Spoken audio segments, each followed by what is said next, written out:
Welcome to another RES Wave SNX update. Okay, so we need to talk about this pattern now that we've basically broken support. So I'm going to go and explain to you what I think is going on the longer term. So this wave that we've seen up, to me, now it can only mean that it was a wave D, or I would have to say it was a wave D. Okay, I'll show you the count for the wave D. It's more unlikely before, it was more unlikely before, just due to the short wave C, right? How could that be so short? But then you look at what's happening in SHIB, and to me, I would say potentially it's a very similar pattern. So that would mean that we had the A, the B, the C, right? Now, this move here was a pretty big wave 5, but if you look at the RSI, which is one of the only reasons I use RSI typically, is to see which one was the wave 3.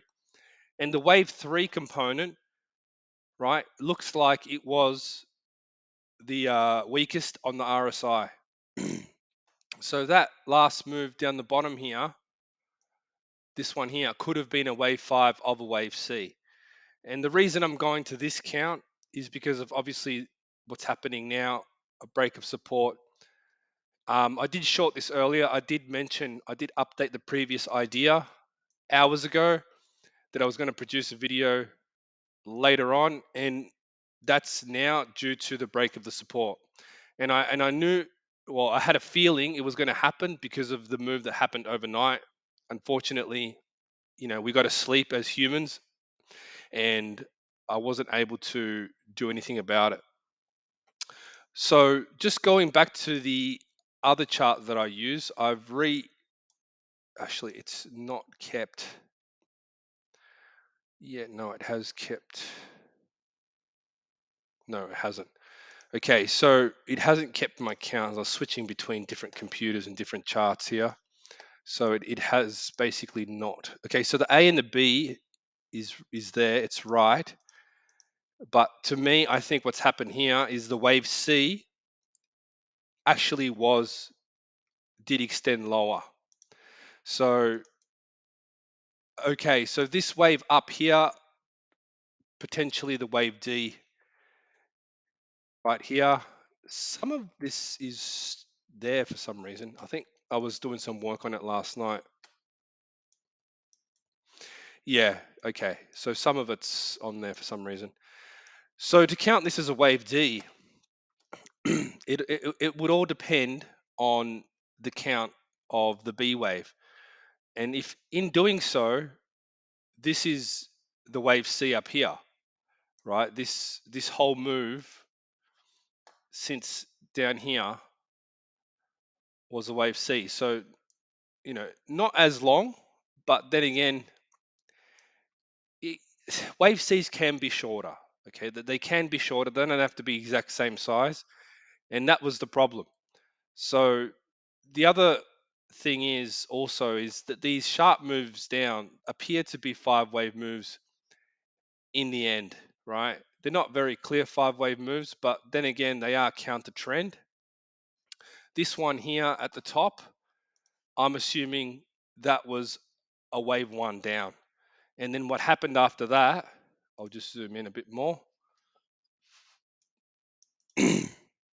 Okay, so let me just also mention this trend line that I drew since the low all the way up to here. Now, last night we were about to go up. I posted a video, went to bed.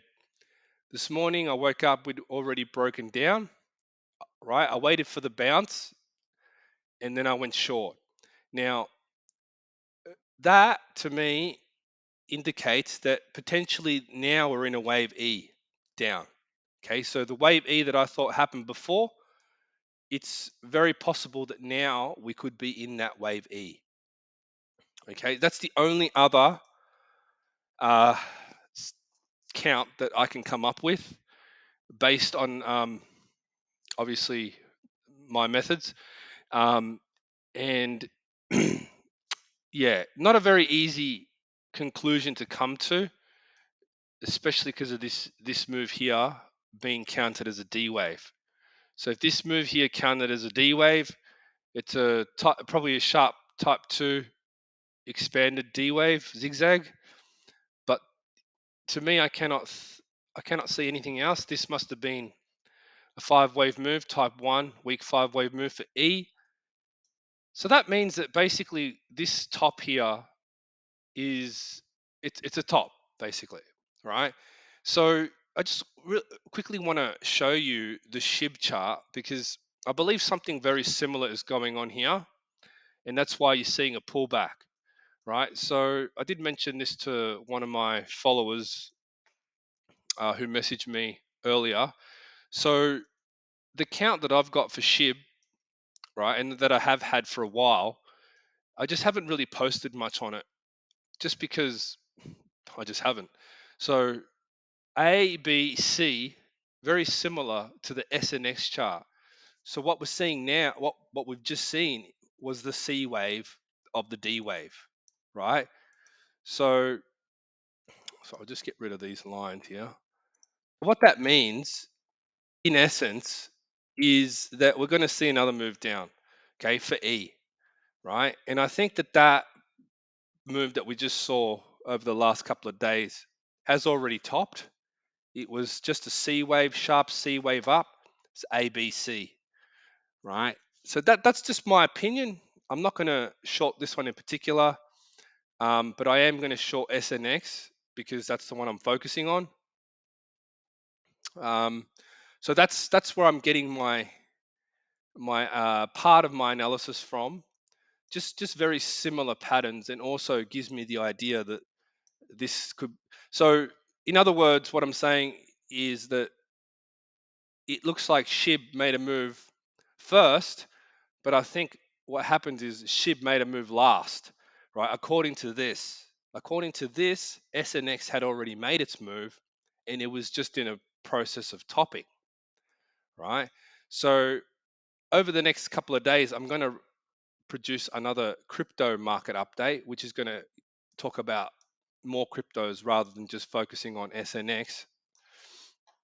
But I find this interesting as well because of, obviously what we're seeing in the stock market and things like that.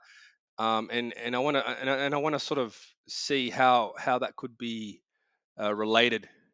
Uh, I'm still doing analysis on that. I'm not really too concerned at this point, but I am using this count now. So I'm going to just zoom in again, 15-minute chart. So what trade-offs did I have to make to basically come up with this analysis?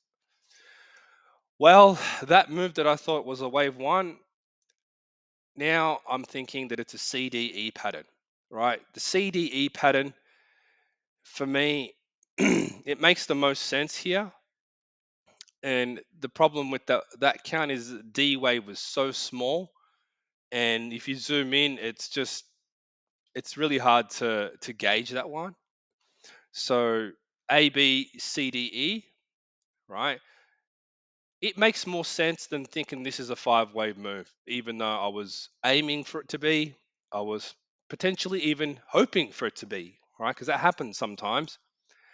Your biases can sometimes take a hold of your wave count, which is why you got to be careful with money management.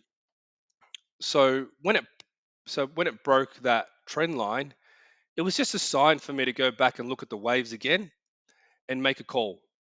Okay, so as it was making this move, this bounce back up this morning here in Australia, um, I thought this is a perfect chance to just short it and to see what happens. Because if this is the start of a wave E down, and this is like a leading pattern, a weak type 1 weak 5 wave move, and then this is the two, then we're looking at 1 2, and then we're going to continue lower.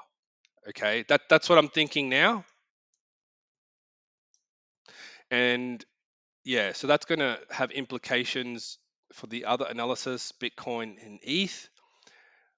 That bear market rally scenario it looks like it was basically what it seems right now. Um, Probably explains why we never saw any new highs after that move that happened back at the end of July, right toward the end of July. Um, Now this is probably where you get that whole triangle can break either way.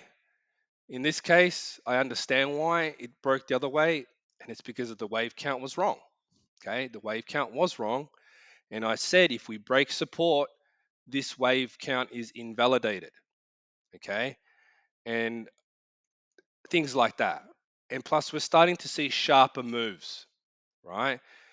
Before we came down, almost broke support, we bounced a little, and then we came back down and pierced that low. Okay, we pierced it. I'll just show you on the smaller degree. Okay, we came back down and we just pierced it. So to me, that there is another sign that this is going to continue lower, right?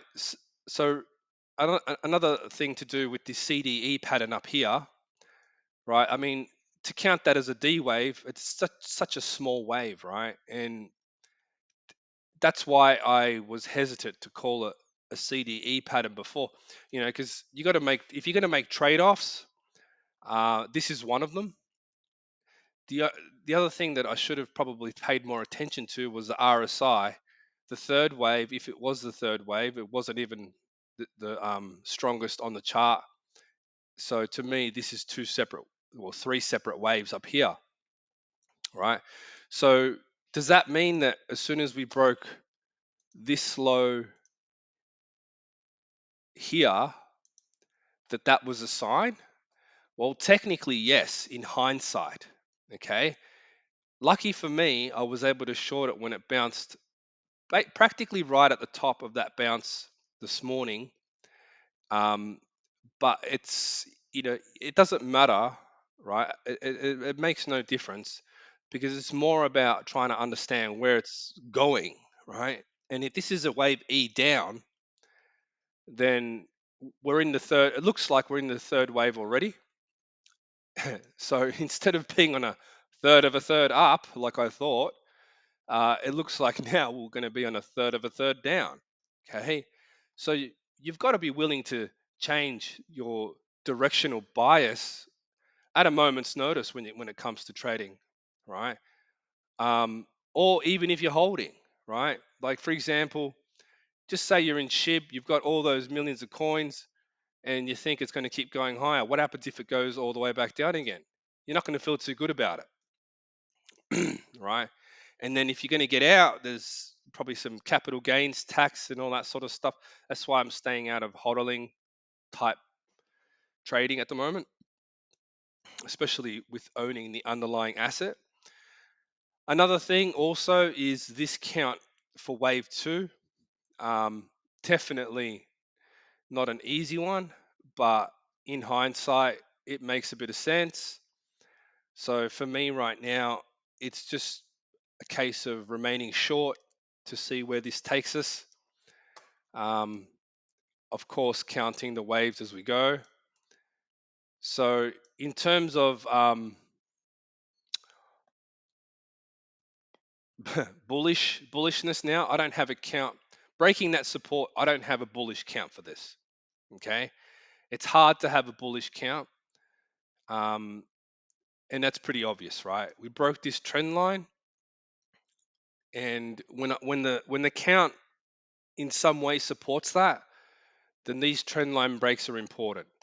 Okay. Does that look like a perfect zigzag? No, it doesn't. Right. But to the professional trader who would have just gone 50 or 60% and gone long, that would have been all right up until a certain point. Just try, instead of trying to get those home runs, just go for the singles and doubles, that type of thing. So right now, patience, going short for me is what I'm doing. It's not what I recommend anyone do. I'm not giving you advice. I'm just tracking the waves. the way I track them. How low will it go? Look, just because it's an E wave, it doesn't mean that it's going to be something really drastic that's going to go like really, really, really, really low, right? An E wave doesn't have to go really, really, really, really low, right? It just has to perform a 5-wave move, right? And remember, since the highs, this drop down to here is 95% off the highs. So if anything, it's just preparing us for, you know, buying lower, right? Buying cheaper when it gets to the end of that 5-wave move. Okay, that's the way I see it. And then I still believe that we are going to go for those highs. Okay. Now, obviously, crypto is more volatile than the stock market in terms of percentage moves. So these moves can happen pretty quick and still line up with, the bullishness of the stock market. Okay. So, taking a look quickly just at the small degree, I've got the areas of resistance, the end of wave 2, and then the smaller degree wave 2, that sort of thing. So now we just wait. So hopefully you found this video interesting and informative. Thank you for watching.